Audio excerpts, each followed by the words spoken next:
Иако предводник на хибридните технологии, Toyota своите најголеми модели Land Cruiser и Hilux ги нуди исклучиво со мотори со внатрешно согорување, за Европа со дизелот како единствена опција.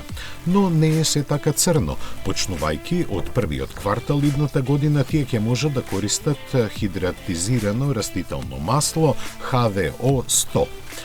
Ова неофицијално погонско гориво целосно се добива од обновливи извори, на пример од отпадно масло за јадење. Има поголем цетански број од стандардниот дизел и пониска содржина на сулфур и ароматнични соединенија. Се почесто се среќава на бензинските пумпи низ Европа, најмногу во Белгија, Холандија, Скандинавијата и Балтичките земји.